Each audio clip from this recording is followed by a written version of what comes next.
Nag-retire ako bilang isang provincial treasurer ng probinsya ng Maguindanao. Ngayon, itong nalalaman namin natin na ginawa sa National Government. Ito ginagawa nila sa National Government. Ano kaya kung pupunta yan sa local government? Kung magkanato ang National Government ng billions of pesos, kung maliit ang nanakawin mo, hindi ka mabilango. Bakit?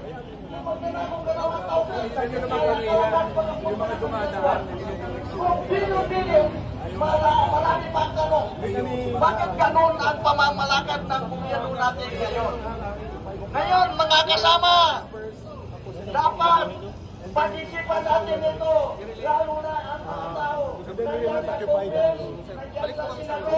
Bakit ipagtago nila, sinatakpan nila ang katotohanan?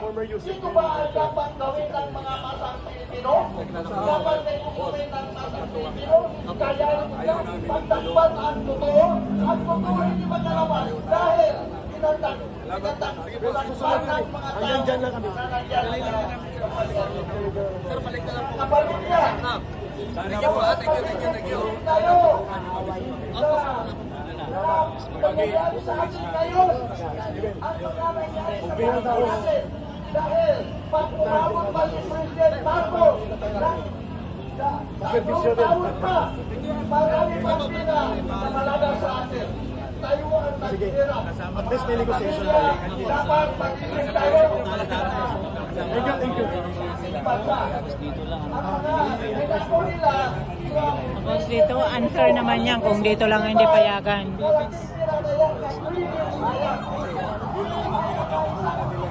Dapat magkagulong yung salpukan para i-control natin yung ground natin. Dito naman kami dito yung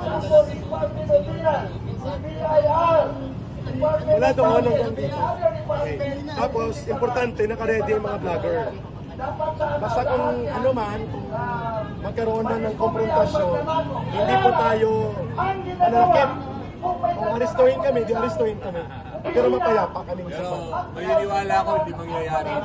Nakita nila kung paano po tayo makikipag-usap. Correct. Okay. So yun muna ha. Move tayo ng konti. Balik. Pamilya. Pag-isipan natin mabuti ito. Dapat magsama-sama tayo. Magkaisa tayo para sa ikabubuti. At magkaroon tayo ng kapayapaan. Simple lang naman eh.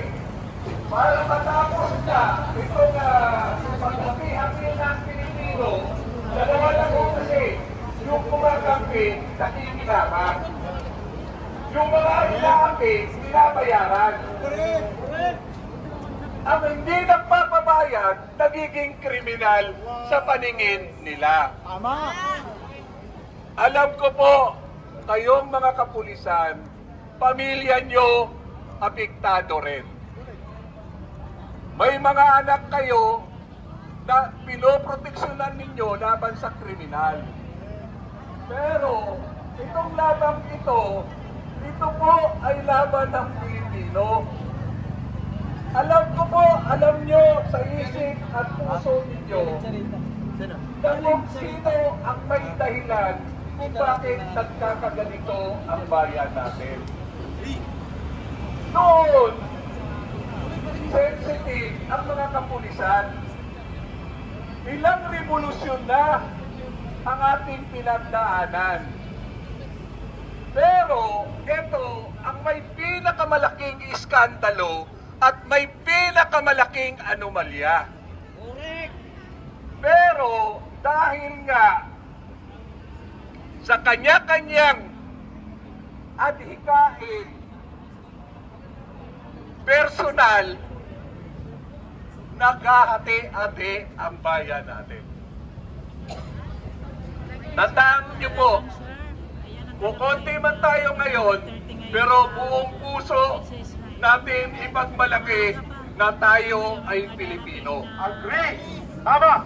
Pilipino na lumalaban, Pilipino na ating minana kay Andres Bonifacio. May dangal at may tapang, may paninindigan at may pagmamahal sa bayan.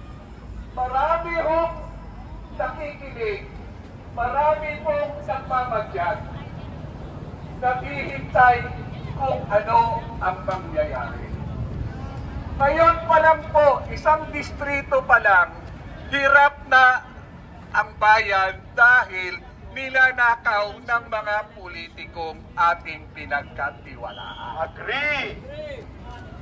At sino po ba ang namamahala sa bansa natin?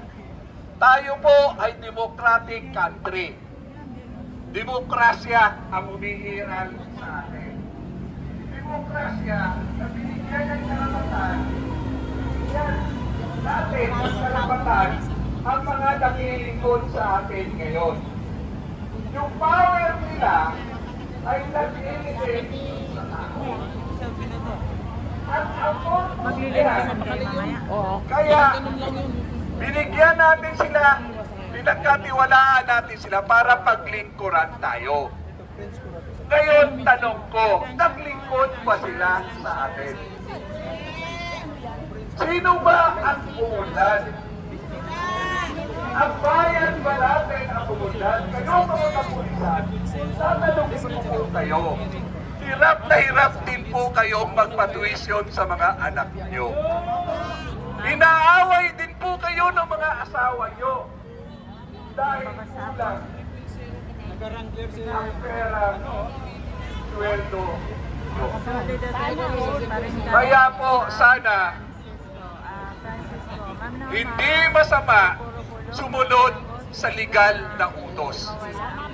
Pero, pag alam naman po ninyo na illegal na yung utos, gamitin niyo naman po sana ang puso at isip ninyo at alalahanin nyo yung pamilya nyo.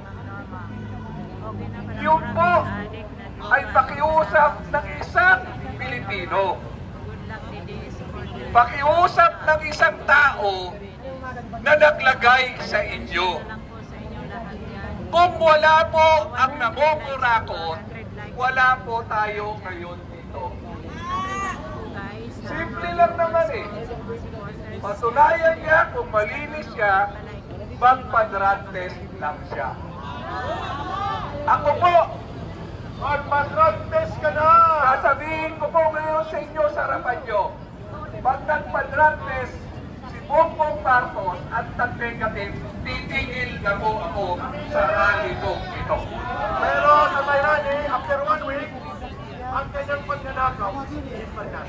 Kasi ho, kung nasa matinong pag-iisip siya, hindi po mangyayari ang kurakot dito, kurakot doon. Tama! Agree! At hindi rin po mapapabayaan ang ating bansa. Ang presidente ang siyang may pinakapangyarihan sa lahat ng pinagkatiwalaan ng tao. At nakalagay din po sa Bill of Rights natin sa ating konstitusyon, pag mayroong aggression, opresyon, pagloloko sa tao,